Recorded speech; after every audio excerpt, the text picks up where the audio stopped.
professeur Inks, je viens très respectueusement par ma présente note solliciter votre aimable attention sur l'analyse d'un problème crucial aussi vieux que mon cher continent, l'Afrique.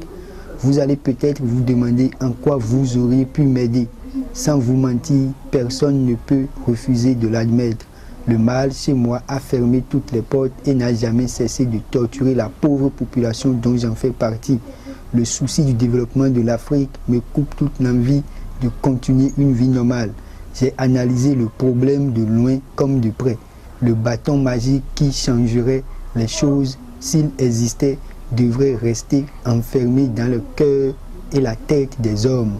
Les Africains, c'est le problème réel de l'Afrique. Cela vous étonnerait encore davantage si je vous disais que j'ai détecté ce problème sans être en mesure d'en trouver une solution adéquate. J'ai toujours passé ma vie, même si vous la jugez de courte, parce qu'elle l'est effectivement, à étudier les sciences exactes. J'ai appris les bases des sciences mathématiques et physiques de la matière. J'ai pénétré les mystères que ces sciences partagent avec la nature.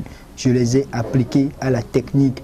Après mon baccalauréat, j'ai passé 5 ans dans la seule et unique prestigieuse école polytechnique de mon pays, habilitée à former des ingénieurs.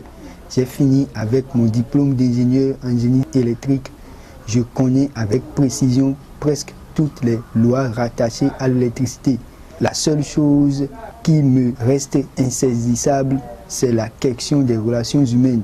Je me suis toujours posé la question de savoir pourquoi un homme serait-il indifférent vis-à-vis du développement de sa société. Je me suis toujours demandé pourquoi les Africains sont-ils si mauvais en général, en posant des actes malsains à l'encontre du développement de leur continent. Ne sommes-nous pas ambitieux ou la question du développement ne nous intéresse-t-elle pas? Et dans ce cas, pourquoi? Voilà, monsieur le professeur, toute une panoplie de questions que je me pose. Ce qui m'a pourtant rassuré, c'est que mon continent, en dépit de tout, regorge de multiples richesses naturelles et une forte jeunesse capable de fournir une main-d'œuvre infiniment exponentielle. Nous avons de grandes universités offrant chaque année au marché de l'emploi des produits excellents qui malheureusement se trouvent heurtés à une autre réalité qu'est le chômage au même moment où l'État prolonge le nombre d'années des fonctionnaires. Plusieurs postes sont occupés par la même personne. Le système éducatif est handicapé par les multiples décisions dont les plus criards sont l'approche par compétence dans les basses classes et le système LMD dans les universités. Le peuple souffre dans sa chair et dans son âme, alors que les dirigeants au sommet se partagent la fortune de l'État. Un groupe tellement réduit se forme en haut et oublie tout le reste de la population.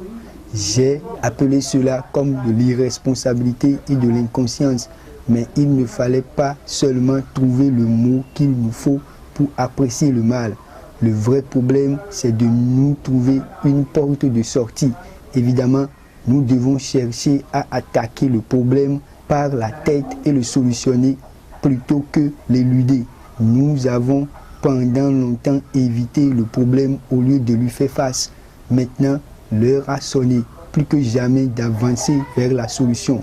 Elle ne viendra pas tout de même d'un individu étranger à l'Afrique comme vous, monsieur le professeur. Donc, tenez-vous tranquille, je ne vous demanderai pas de me donner le bâton magique ni la formule de Dieu pouvant nous ouvrir la porte noire. Ce que je puis vous demander est cependant simple. Je vous le répète encore une fois. Je suis ingénieur en génie électrique et je peux vous modéliser tous les phénomènes naturels, quelle que soit leur complexité. Mais ce qui reste impossible pour moi et pour tout ingénieur, c'est de représenter le modèle électrique pouvant prévoir le comportement ou réaction des hommes.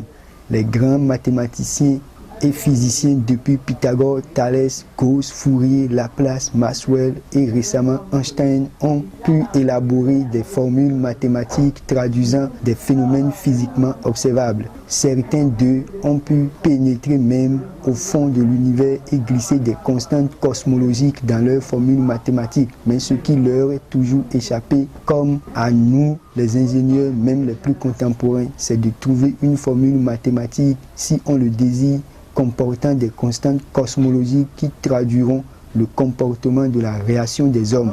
Voilà donc à quoi nous, les scientifiques, nous avons échoué depuis toujours. C'est pour cela que je salue chaque fois que l'occasion m'est donnée de reconnaître toutes les difficultés que vous autres qui étudiez le psychisme et les relations humaines.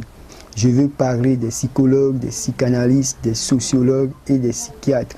Parfois, je découvre que votre travail a beaucoup plus besoin de patience, de l'endurance et surtout de la maîtrise ou de la connaissance de soi. On ne peut jamais prétendre étudier les autres dans leur comportement et dans leurs relations avec leur environnement sans se connaître soi-même.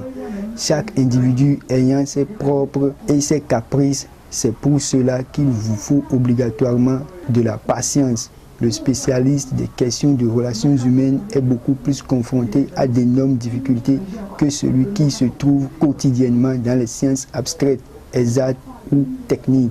Nous ne devons pas rester égoïstes, nous les scientifiques. Nous devons vous reconnaître cet effort supplémentaire que vous devez, indépendamment de votre volonté, ajouter à toutes les qualités requises chez un scientifique de sciences exactes et techniques. Sans votre travail, hormis votre réflexion dans le quotidien de l'homme, les résultats des formules mathématiques engendrées par les efforts des scientifiques seraient sans effet majeur dans l'évolution de la vie. Je vous en suis infiniment reconnaissant. Revenons maintenant à la question du développement de l'Afrique. Regrettablement, nous, les scientifiques, nous avons réfléchi par rapport à cette question. J'ai proposé par exemple des méthodes que je ne juge guère être sans critique. C'est d'ailleurs la première qualité d'un scientifique, être ouvert à la critique pour une amélioration meilleure. Mais je remarque paradoxalement que mes approches de solutions ne seront acceptées et mises en application si un travail préalable n'est pas fait par les spécialistes des questions de relations humaines que vous êtes, monsieur le professeur, vous qui avez pénétré l'esprit humain, vous qui connaissez dans les moindres détails les causes qui peuvent raisonnablement pousser un homme à poser un acte ou un autre. Comment pouvez-vous expliquer cela, monsieur le professeur? Dites-moi enfin quel était le rôle des spécialistes des questions des relations humaines dans le développement de votre pays, la France, en particulier de votre continent en général.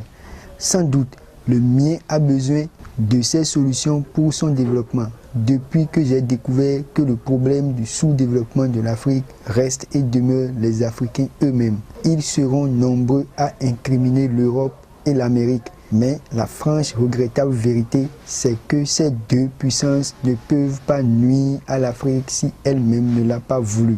Nous ne sommes pas des badauds à qui on donnera un ordre à exécuter sans y réfléchir. L'Afrique ne peut que s'en prendre à elle-même. C'est pourquoi il urge, monsieur le professeur, que vous me répondiez en me donnant satisfaction à mes questions. Je suis vraiment sûr que la franchise de votre fonction d'enseignant reconnu vous obligera à être véridique dans votre approche de solution. Le vrai problème de l'Afrique n'est pas d'ordre scientifique, ni naturel, ni encore lié aux souvenirs des événements malheureux passés que votre continent a infligés aux miens, tels que l'esclavage et la colonisation. Le vrai problème de l'Afrique, c'est l'irresponsabilité des dirigeants africains. C'est la grande corruption au sommet des États africains. C'est la primauté de l'égoïsme individuel sur le patriotisme. Le réel problème de l'Afrique, c'est la mentalité des hommes africains et des coups bas de la politique. Oui, c'est la politique. N'allez donc pas chercher loin. Les casse-pieds du développement de l'Afrique, c'est la politique et les hommes. C'est pourquoi je veux que vous réfléchissiez à cette question de la mentalité des hommes, puisque vous en êtes un spécialiste reconnu. Vous avez peu de temps, monsieur le professeur. J'attends avec impatience particulière votre élément de réponse parce que l'Afrique ne pourra plus attendre. cordialement à vous.